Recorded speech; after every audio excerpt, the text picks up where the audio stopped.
E no começo do ano, o ouro batia o patamar recorde de mais de 5 mil dólares por onça Troy. Só que hoje o ativo já toca os 4 mil dólares. A preocupação com o juro nos Estados Unidos, a guerra no Oriente Médio, são só alguns dos fatores que podem explicar esse movimento. E para repercutir essa movimentação do metal precioso, a gente conversa com Helena Veronese, que é economista-chefe da B-Side. Uma boa tarde para você, Helena, seja bem-vinda. Boa tarde, muito obrigada. É um prazer falar com vocês. Prazer é nosso. Temos aí então um abandono dessas máximas, Helena. O que está acontecendo com o ouro, que sempre foi um dos investimentos mais confiáveis da história da humanidade?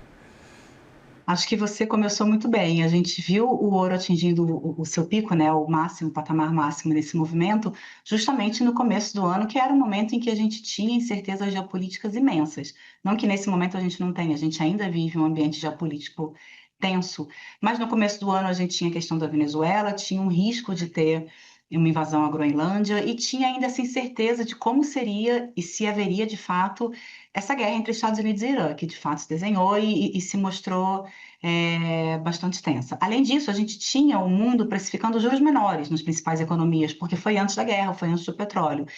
Juros menores, né, especialmente nos Estados Unidos, acabaram favorecendo também o movimento do ouro. E junto a isso tudo, por conta desse ambiente mais incerto do ponto de vista geopolítico, a gente tinha uma maior busca por proteção, tanto por pessoas físicas quanto por institucionais e pelos próprios bancos centrais. Então, os principais bancos centrais do mundo no começo desse ano, e esse movimento já vinha do ano passado, aumentaram muito a exposição ao ouro. Esse movimento agora não acabou, não cessou, mas a gente começa a observar que diminuiu um pouco. Então, esses fatores todos acabam explicando de onde a gente veio, né? Com certeza. E aí, nós temos o dólar um pouco mais forte, tem esses juros um pouco mais altos. Isso também, é claro, impacta, mas de que forma que essas cotações elas vão interferindo? Porque é uma redução bastante significativa.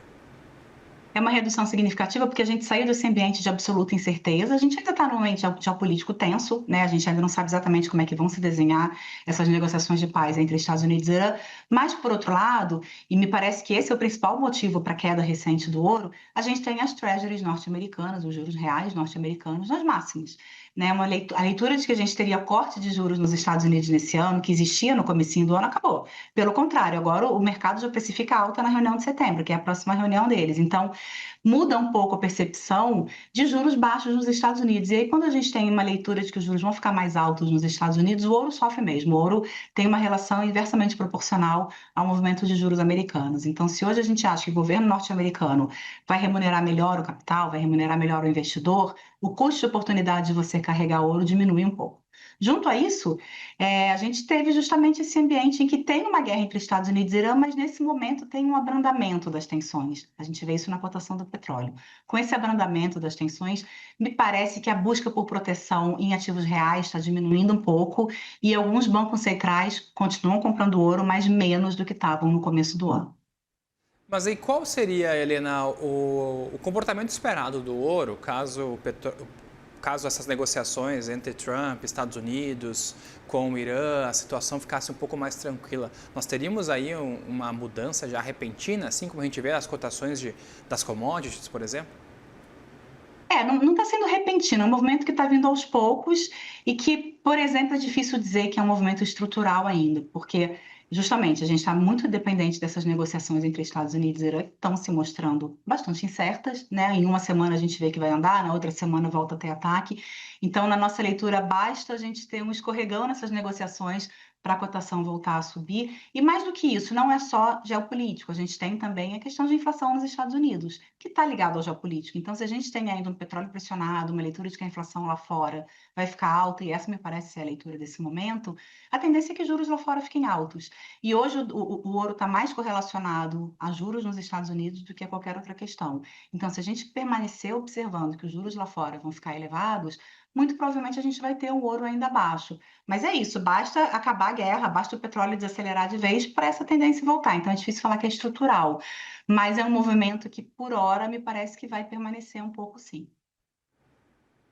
Bom, nós tivemos aí algumas informações que os investidores ao longo do ano acabaram retirando os seus lucros com ouro para até cobrir alguns outros investimentos. Isso pode também ter influenciado de forma negativa na cotação do ouro? Pode, a gente está aqui tentando explicar estruturalmente o que aconteceu, mas o ouro subiu muito, né? Nos últimos 48, até mais meses, o ouro subiu muito. Então, tem um componente aí que acontece em qualquer investimento, que é a realização de lucros, né? Quem já ganhou muito dinheiro com isso acaba recuando um pouco mesmo. Então, tem esse terceiro fator também, que é menos estrutural e é muito mais técnico, que também pesou. O cara ganhou dinheiro pra caramba com ouro, tá vendo que o mundo está um pouco menos tenso nesse momento, que talvez tenha uma negociação, e tá vendo o Treasury remunerar bem. Por que eu vou manter meu dinheiro no ouro correndo esse risco de ter uma correção? Então, a correção acaba sendo antecipada por a realização de lucros. Então, tem esse fator também, sem dúvida. Vamos olhar para o Brasil aqui também, trazendo esse assunto mais para perto de nós. Helena, há algum tipo de impacto também esperado aqui? A inflação, o potencial do real, o valor real da nossa moeda também pode trazer algum tipo de movimento para a cotação aqui nossa? O ouro em si acompanha muito mais o mercado internacional do que o brasileiro. O que pode afetar a gente, e claro que afeta, são justamente esses fundamentos que estão por trás do ouro. Então, se a gente vê, por exemplo, uma leitura que acaba impactando o ouro, de que os juros nos Estados Unidos vão ficar mais altos, é evidente que isso acaba atrapalhando um pouco os planos de a gente ter mais cortes no Brasil. Se a gente vê uma leitura de inflação global mais alta, é evidente que a gente importa um pouco dessa inflação. Então, os fundamentos que afetam o ouro acabam afetando também a economia brasileira, mas a cotação da commodity em si está muito mais atrelada ao movimento do mercado internacional do que ao movimento do mercado brasileiro, propriamente dito. Afeta mais os investidores no dia a dia que decidem ou não alocar na commodity. A gente sabe que o ouro ele sempre vem com aquele estereótipo de ser um investimento muito forte para momentos de crise. E aí nós temos algumas crises acontecendo. Temos essas crises dos Estados Unidos com o Irã, temos a Ucrânia com a Rússia. O que essa reação do mercado pode nos dizer a respeito do risco para os investidores, por exemplo, porque as crises geopolíticas estão acontecendo e o ouro está baixando? O ouro está baixando, mas eu acho que a gente precisa tentar ponderar um pouco. Ele está baixando de um patamar muito alto em que ele esteve, que foi no começo do ano, em que, na minha leitura, o mercado precificou um ano muito mais difícil do que o que a gente está tendo. Não que esteja sendo um ano fácil, não está, tem uma guerra acontecendo. Mas o mercado chegou a precificar algumas questões geopolíticas que não aconteceram, como, por exemplo, a Groenlândia, a própria Venezuela. Quando aconteceu no comecinho do ano, ninguém sabia para que lado que a gente estava indo. E, no fundo, o impacto no mercado disso foi muito pequeno. Então, o ouro chegou nas máximas no momento em que a gente estava meio que num cenário mais nebuloso do que o que a gente está hoje. Hoje, o que a gente vê é que temos as questões geopolíticas acontecendo, especialmente Oriente Médio e Ucrânia, mas quando a gente olha, botando a lupa no Oriente Médio, o que mais tem feito preço para o mercado, a solução parece que em algum momento vai chegar. Tanto que o petróleo está estabilizado lá na casa dos 85, hoje 83, entre 80 e 90 dólares. O petróleo, me parece, já está estabilizado com essa leitura de que a solução para essa questão geopolítica específica em algum momento vai chegar. Então, tem espaço para o ouro dar uma recuada e dar uma corrigida, seja por conta de juros nos Estados Unidos que subiram em função do petróleo mais alto, seja por conta dos bancos centrais que não estão comprando tanto, porque não estão mais sentindo tanta necessidade de preservação de capital, seja por conta de movimentos de correção mesmo que a gente falou agora há pouco, né? O investidor sai um pouco porque ele precisa realizar um pouco dos seus lucros. Então, ainda é um patamar elevado, mas não é mais aquele cenário tão incerto e tão confuso que a gente estava vendo no começo do ano. Agora, por mais que tenha questões geopolíticas no cenário, a gente já consegue pelo menos imaginar que vai aparecer uma solução para elas, e isso acaba trazendo um ambiente um pouco menos incerto e duvidoso para o mercado, e por isso que o ouro corrigiu.